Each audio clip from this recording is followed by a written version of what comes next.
Good morning students. आज हम chapter number 2 में important topic that is female reproductive system, जिसको पिस्टिल या गायनोशियम कहते हैं, उसको स्टार्ट करेंगे। इसमें आपको पहले गायनोशियम का स्ट्रक्चर या पिस्टिल का स्ट्रक्चर थोड़ा सा पता होगा, ये 11th में भी थोड़ा बहुत किया है। पिस्टिल के 3 पोर्शंस होते हैं। ये कंप्लीट पिस्टिल कहते हैं। This is stigma, this is style and this is ovary. ये तीनों को मिला के दैट इज़ द पिस्टिल। अब यहाँ पर अगर किसी भी उसमें एक पिस्टिल प्रेजेंट है, दैट इज़ मोनोकार्पलरी कंडीशन, इसको कहेंगे मोनोकार्पलरी कंडीशन। तो उसमें तो सिनकार्पस एपोकार्पस की कोई टर्म है ही नहीं, क्योंकि एक ही ओवरी वो किससे फ्यूज करेगी, तो मोनोकार्पलरी कंडीशन। उसके बाद है अगर एक से ज़्यादा पिस्टिल्स हैं और सारी की सारी एक दूसरे से फ्यूज्ड हैं, that condition is known as multicarpellary syncarpous conditions.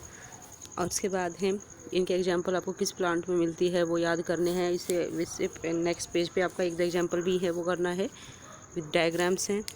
इसके बाद एपोकार्पस कंडीशन, जिसमें ओवरी फ्यूज एक से ज़्यादा पिस्टिल्स एक से ज़्यादा होंगी, लेकिन सारी की सारी एक दूसरे से क्या होंगी, फ्री होंगी, फ्यूज नहीं होंगी, फ्री होंगी, कम्प्लीटली फ्यूज। कोई भी एक पोर्शन फ्यूज हो तो उसे फ्यूज नहीं मानेंगे, वो कम्प्लीटली फ्यूज होनी चाहिए। दैट कंडीशन अगर है नहीं है, फ्यूज नहीं है, दैट इज़ एपोकार्पस कंडीशंस। आपके पिस्टिल के 3 पार्ट्स हैं ये सब, ये स्टिग्मा, स्टाइल, ओवरी। स्टिग्मा जो है इम्पोर्टेंट, स्टिग्मा का काम क्या होता है, जिस पर आकर पोलन ग्रेन्स क्या करेंगे, पोलन ग्रेन्स आकर जिस पर लैंड करेंगे, दैट इज़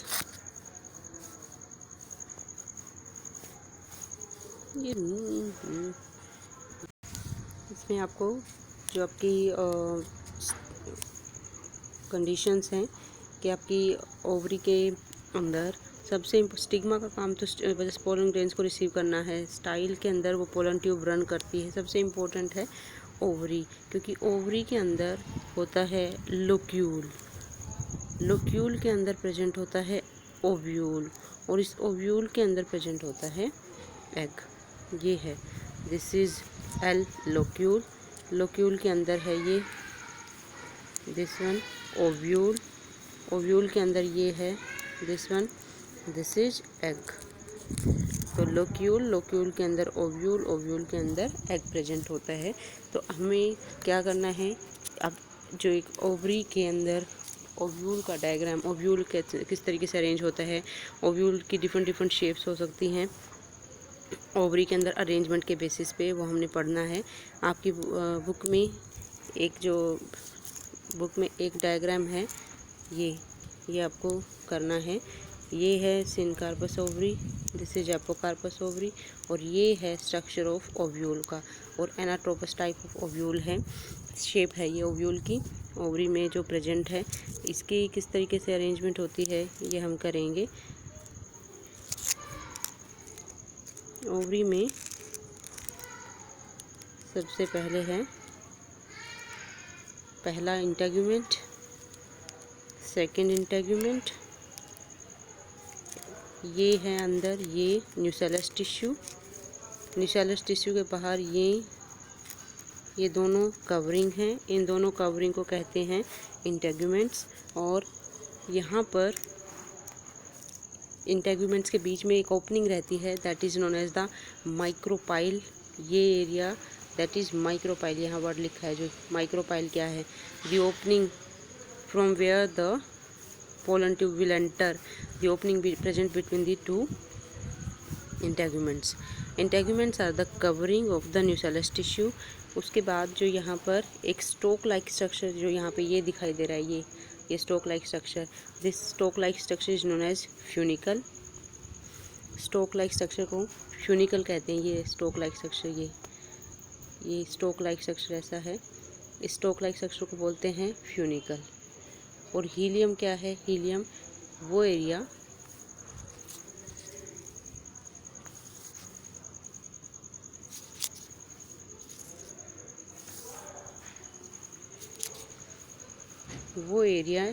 फ्यूनिकल। हीलियम क्या है, ये स्टोक लाइक स्ट्रक्चर है और ये ओव्यूल है। ओव्यूल और फ्यूनिकल जहाँ पर अटैच्ड होते हैं, जहाँ पर फ्यूनिकल और ओव्यूल की अटैचमेंट है, ज्वाइनिंग है, that area is known as hilum. ये टर्म आती है। हीलियम क्या है, फ्यूनिकल क्या है, माइक्रोपाइल क्या है, माइक्रोपाइलर पोल क्या है, outer integument, inner integument, integuments का काम क्या है, प्रोटेक्शन, न्यूसेलस टिश्यू क्या है, इंटेगुमेंट्स के बीच में जो न्यूसेलस टिश्यू है, जो टिश्यू है दैट इज़ न्यूसेलस एम्ब्रियो से कभी बात करेंगे क्या है। उसके अलावा जो है यहाँ पर एक और है, चैलेजल पोल क्या है। चैलेजल पोल और जो है माइक्रोपाइलर पोल, ये जो बीच में न्यूसेलस टिश्यू है, यहाँ इंटेगुमेंट्स हैं, ये इंटेगुमेंट्स हैं, ये न्यूसेलस टिश्यू है, ये है जहाँ से पोलन ट्यूब एंटर करेगी। जो पोलन ट्यूब जहाँ से एंटर करते हैं उसको हमेशा माइक्रोपाइलर एंड बोलते हैं। और उस माइक्रोपाइलर एंड के अपोजिट जो है, जो ओव्यूल का जो दूसरा हिस्सा, जो ओव्यूल का ये हिस्सा, सॉरी न्यूसेलस एरिया का वो हिस्सा जहाँ से पोलन ट्यूब एंटर करेगी, दैट इज़ द माइक्रोपाइलर। उससे अपोजिट वाले एंड को हमेशा चैलेजल एंड कहते हैं। ये आपको याद रखने हैं, chalazal and, this is the chalazal and, this is the micropylar and. ये क्या है, दो कवरिंग इंटेगुमेंट्स, ये स्टोक लाइक स्ट्रक्चर, जहाँ पे स्टोक और ये ओव्यूल फ्यूज हैं, that is helium area, outer integument और न्यूसेलस। अब जो है इसमें अब हमने करना क्या है कि जो आपका न्यूसेलस टिश्यू से, ये है न्यूसेलस टिश्यू में, अब ओनली न्यूसेलस टिश्यू को लेंगे, ये अंदर ये बाहर, ये कुछ और नहीं, एम्ब्रियो सॉरी ओव्यूल के अंदर का ये है न्यूसेलस टिश्यू, पूरा भरा पड़ा है। न्यूसेलस टिश्यू है, न्यूसेलस टिश्यू की जो सेल्स हैं सारी एक जैसी हैं, लेकिन सब में न्यूट्रिशन बहुत भरा पड़ा है।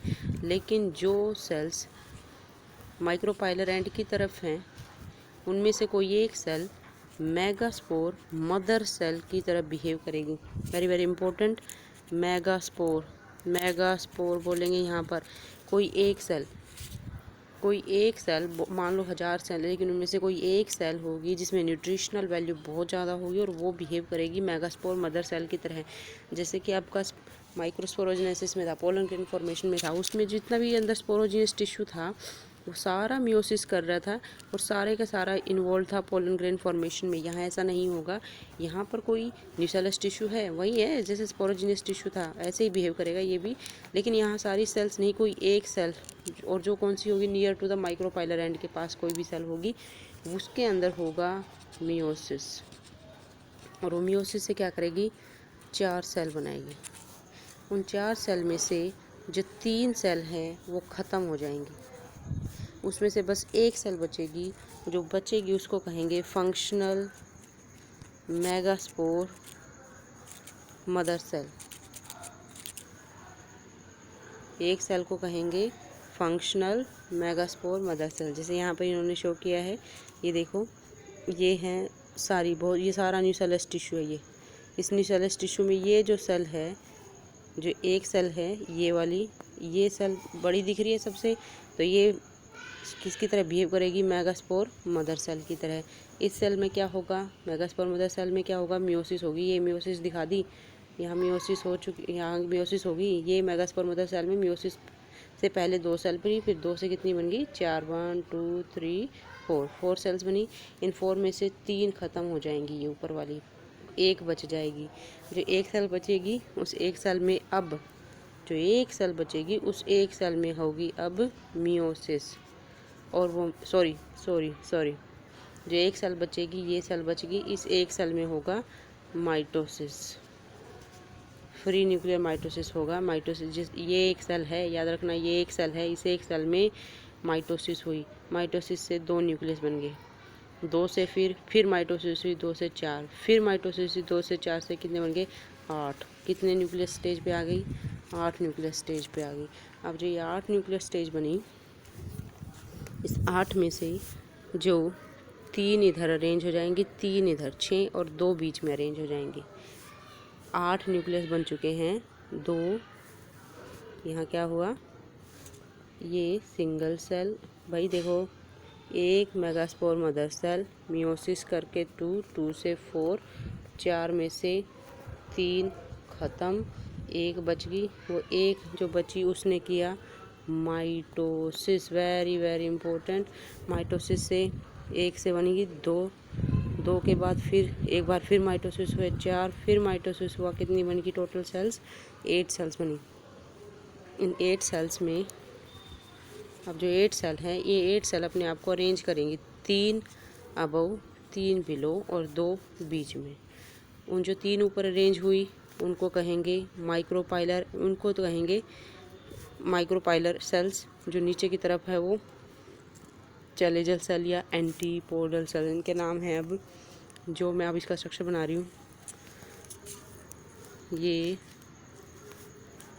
3, 2 और 3, 8 सेल बनी थी। 8 में से यहाँ पर अरेंज हो गई हैं आपकी